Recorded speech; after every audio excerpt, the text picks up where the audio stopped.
بسم اللہ الرحمن الرحیم، السلام علیکم احباب۔ آج کا ہمارا ٹاپک ہے مغل بادشاہ شاہ جہان اور اس کی بیوی ممتاز۔ ناظرین، شاہ جہان کی شخصیت کا ایک حصہ مغلوں کے فخر اور شان کی نمائندگی کرتا ہے۔ شاہ جہان کا مزاج اپنے والد جہانگیر کی طرح نہیں تھا، وہ نرم گو اور شائستہ تھا اور ہمیشہ رسمی زبان میں بات کرتا تھا۔ شاہ جہان ایک روایت پرست مسلمان تھا، نہ تو وہ کوئی ولی تھا اور نہ ہی ریاکار تھا۔ شان و شوکت سے اس کی محبت اپنے والد جہانگیر سے کم نہیں تھی۔ طالبی مورخ لکھتے ہیں، شاہ جہان امور سلطنت سے اپنی توجہ ہٹانے کے لیے موسیقی اور رقص کا سہارا لیتا تھا۔ مختلف آلات موسیقی اور اشعار سننا اس کی عادت تھی۔ وہ خود بھی بہت اچھا گایا کرتا تھا۔ وہاں اکثر رقص کرنے والی لڑکیوں کا رش لگا رہتا تھا۔ یوں تو شہنشاہ کے معاشقوں کی بہت سی کہانیاں مشہور تھیں، لیکن جب تک ان کی اہلیہ ممتاز زندہ تھی وہ ان سے پوری طرح عقیدت رکھتے تھے، حتیٰ کہ ان کی دوسری بیویوں کے لیے بھی ان کی ذاتی زندگی میں جگہ بہت کم تھی۔ شاہ جہان کے درباری مورخ عنایت خان اپنی کتاب شاہ جہان نامہ میں لکھتے ہیں، شاہ جہان کے دیگر عورتوں کے لیے جذبات ممتاز محل کے لیے اس کے جذبات کا 1000واں حصہ بھی نہیں تھے۔ محل میں ہو یا باہر وہ اس کے بغیر نہیں رہ سکتا تھا۔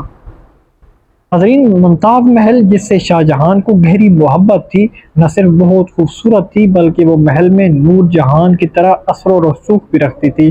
کہا جاتا ہے کہ شاہ جہان کے تخت سنبھالنے کے 4 سال کے اندر اندر ممتاز کا انتقال ہو گیا، ورنہ مغل تخت پر اس کا اثر زیادہ نظر آتا۔ عنایت خان لکھتے ہیں کہ زندگی کے آخری لمحوں میں جب ممتاز بہت کمزور ہو چکی تھی، اس نے شہنشاہ سے وعدہ لیا کہ وہ کسی دوسری عورت سے اولاد پیدا نہیں کرے گا۔ اس نے کہا کہ میں نے خواب میں اتنا خوبصورت محل اور باغ دیکھا ہے، میں آپ سے درخواست کرتی ہوں کہ آپ میری یاد میں ایسے ہی ایک قبر بنائیں گے۔ ممتاز محل نے 17 جون 1631 کو برہان پور میں اپنی آخری سانس لی۔ اپنے 14ویں بچے کو جنم دینے کے دوران ان کی دردزا 30 گھنٹے تک جاری رہی۔ اس سے قبل شاہ جہان نے اس امید پر ضرورت مندوں میں رقم تقسیم کی کہ اللہ تعالیٰ اس کی بیوی کو بچا لے، لیکن تمام حکیموں اور طبیبوں کی کوششوں کے باوجود اسے بچایا نہ جا سکا۔ احباب، عنایت خان لکھتے ہیں کہ شاہ جہان ممتاز کی موت سے بہت زیادہ متاثر ہوا اور وہ اس قدر غمگین تھا کہ پورے 1 ہفتے تک وہ نہ تو اپنے کمرے سے باہر نکلا اور نہ ہی سلطنت کے کسی کام میں شریک ہوا۔ اس نے موسیقی سننا گانا شروع کر دیا اور اچھے کام کرنے لگا۔ اگلے 2 سال اور اس کے بعد ہر بدھ کو جس دن ممتاز کا انتقال ہوا تھا، اس نے سفید کپڑے پہنے۔ مسلسل رونے کی وجہ سے اس کی آنکھیں کمزور ہو گئی تھیں۔ اس واقعے سے پہلے اس کی داڑھی اور مونچھوں میں صرف چند بال سفید تھے جنہیں وہ اپنے ہاتھ سے ہی نکال دیتا تھا، لیکن چند ہی دنوں میں اس کی داڑھی کا 1/3 حصہ سفید ہو گیا۔ پھر اس نے خود کو سنبھالا، کیونکہ ایک بادشاہی ایک مقدس ذمہ داری ہے جسے ذاتی مسائل کی وجہ سے ترک نہیں کیا جا سکتا۔ ناظرین، ممتاز محل کو سب سے پہلے برہان پور میں تاپی ندی کے کنارے ایک باغ میں دفن کیا گیا۔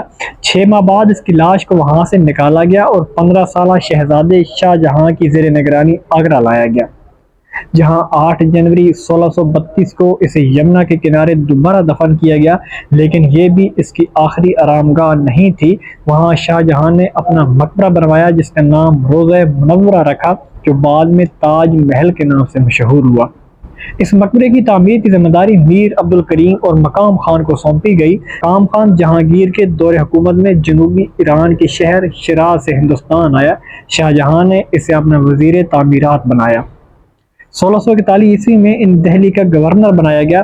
انہیں شاہ جہان آباد کے نئے شہر میں لال قلعہ کی تعمیر کی ذمہ داری سونپی گئی۔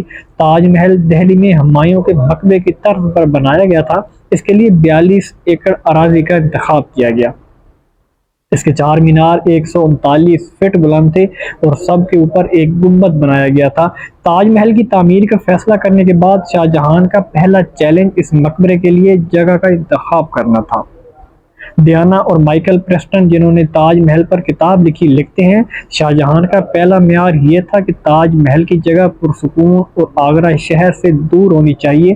دوسرا معیار یہ تھا کہ عمارت بڑی ہونی چاہیے، دور سے دیکھنے کے لیے بھی کافی ہو، اور تیسرا یہ کہ دریائے جمنا کے قریب ہونی چاہیے تاکہ اس کے باغات کو سیر کرنے کے لیے پانی کی کمی نہ ہو۔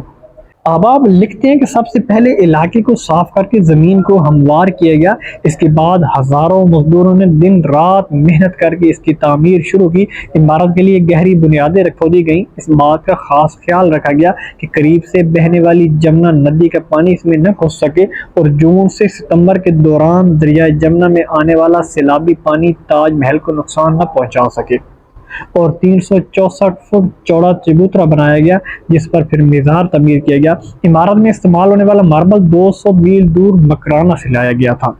ایک پرتگالی مہمان نے لکھا، تاج محل میں استعمال ہونے والے سنگ مرمر کے کچھ ٹکڑے اتنے بڑے تھے کہ انہیں بیلوں اور لمبے سینگ والی بھینسوں کی مدد سے آگرہ لایا جاتا تھا۔